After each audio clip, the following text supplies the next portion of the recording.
In this video, Is mic cupping cheating? stay tuned to find out.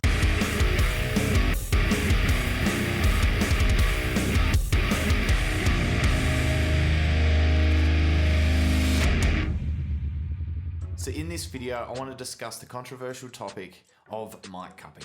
Now, there are a lot of videos out there already on this topic, a lot of them from a studio perspective, some from a cheating on stage perspective, and I want to delve into a little bit of both, touching on my experiences on the matter and just a broad sum of examples of where this can work and sometimes where it can really suck.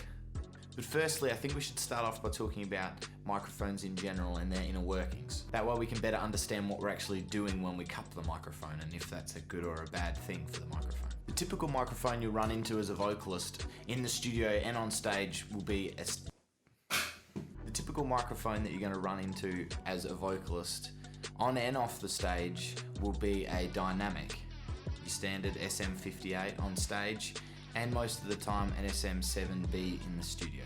There's a few different types of dynamic microphones and they're usually categorized by their polar patterns. And there are a lot of different polar patterns for different scenarios, but the most common that vocalists will be using is a cardioid. Polar patterns basically just determine how the microphone is going to react to sounds from different directions. Fun fact, cardioid is named after the cardiovascular system because the polar pattern happens to look like a heart.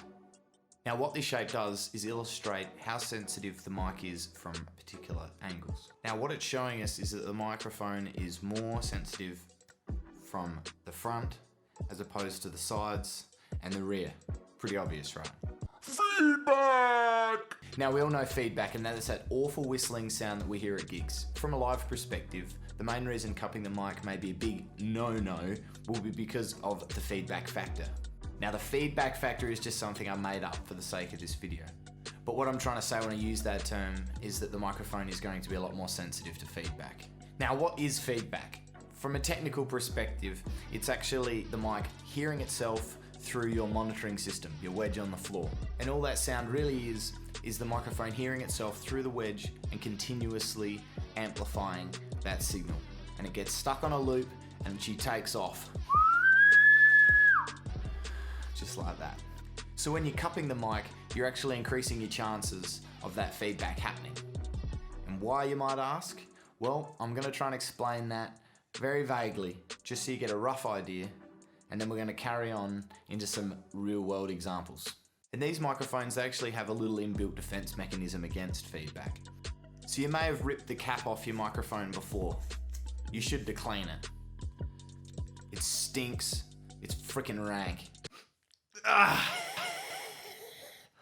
But if you've done this, you'll notice that there's a silver ring around the base and there's some little portholes. And those little portholes are listening for things outside of its polar pattern, its pickup area, so that it can then reject those sounds. So by cupping that, it doesn't realize that it's coming from your wedge and it's going to try and amplify it because it's also obviously hearing it as it comes around through the front. And there's your loop. And how it rejects the audio from coming outside of its desired pickup area is by flipping its phase. So it's a bit contradicting because you'd think by cupping the mic it's going to be a lot more deaf and not be able to hear the wedge down in front of you. But that's exactly why it will feedback. So flipping the phase on things 180 degrees is a fun experiment. And if you haven't already, it's fun to try. If you grab two tracks, throw them in your DAW, identical tracks, just copy and paste them. Then flip the phase on one of them 180 degrees, play them back together, and all you hear is silence. And that's how people can create instrumental tracks. If you can somehow get hold of the acapella, you could flip the phase on that against the real track, and it would cancel the vocals out of the main track, leaving you with an instrumental. It's also how DJs create tracks and rip things off as well. So all of that is obviously a huge pitfall for when cupping the mic live, because the last thing you want for a big mic drop moment leading into a breakdown, you've got a big call out happening, is for that whistling to start and maybe the sound guy just cuts your mic in defense of his PA because that whistle doesn't generally stop unless there's some sort of break in the signal. And although that's bad, I don't think it's as bad as this poor bastard's mic drop moment. All hail to the motherfucking So I think it's worth mentioning, if you're a fry screamer, keep in mind that you're not projecting as loudly as, say, a false chord screamer or even a singer.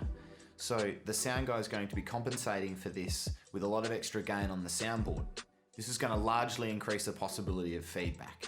Now, outside of these technical issues for on stage, cupping the mic's definitely decreasing the clarity of the microphone, and I've done a few experiments that I'm going to show you towards the end of this video where you can see for yourself.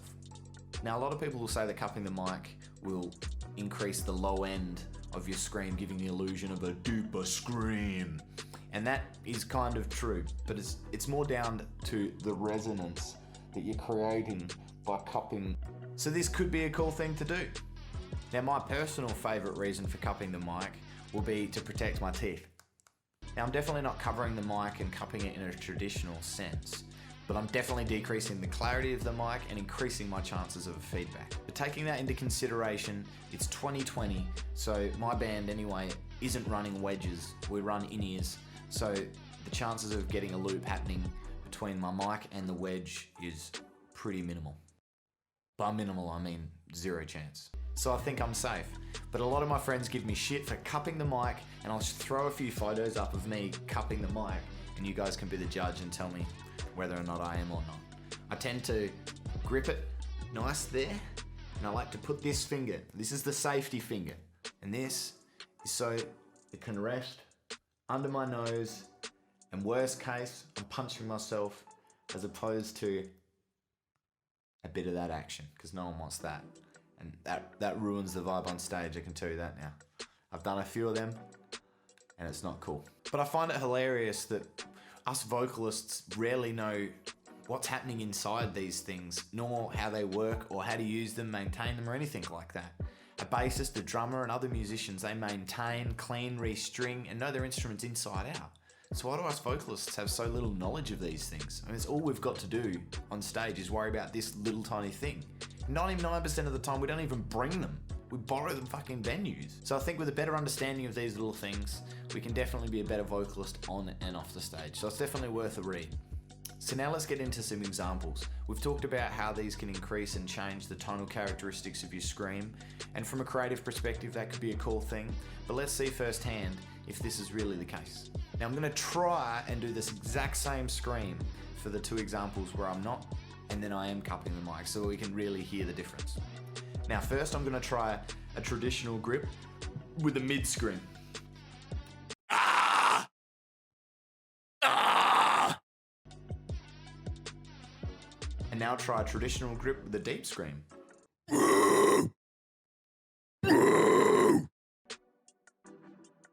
And now let's try the notorious double hander. First with a traditional grip.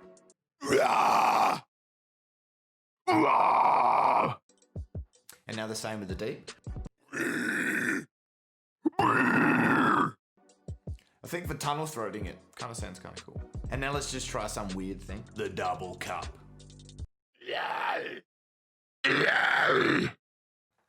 And then we'll throw in the wild card high scream, which would be weird if you were cupping the mic for a high, but.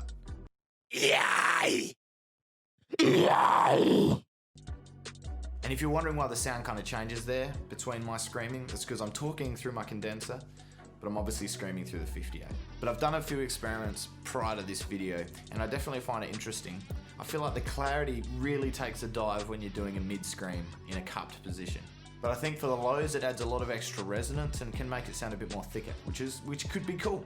For high screams, it's quite strange. You get a totally different sound, but who knows, maybe that's cool for some. So I think in conclusion, I'm not here or there. I'm not for or against. I don't mind either way. I'm not gonna criticize, and I'm sure as hell not gonna not do it, because I feel like sometimes it could be cool. The only time I won't do it is in the studio. I've got an SM7B and I don't think I can really cup this bad boy. So I think all I can say is cup responsibly and creatively, and just be aware of feedback, and I think you'll be safe. And you're obviously going to get a lot of criticism, but it's a creative choice, I feel, and you can just say to them, well, see, I can scream without cupping. It's not like us vocalists are like, so it definitely doesn't mean that by cupping the mic you can't scream. It just means you're being maybe a little bit more creative than some. And well, in a live environment, sound quality goes out the window anyway. So I mean, if you're losing a bit of clarity through the odd cup, what clarity was there to be cutting into anyway. But still, I'd be really interested to hear what you guys all think about this and where you stand on mic cupping. Do you do it? Do you hate it? Let me know. I'd love to have a rant with you. Maybe fire up some topics in the comments as well if you have any other things you want me to talk about. And this account is actually my band's account, and I'm making these to try and help the algorithm favor us a little bit more.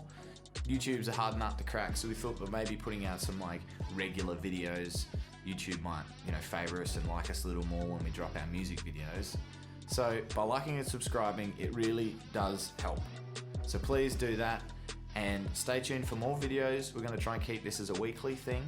So thanks again, and peace out.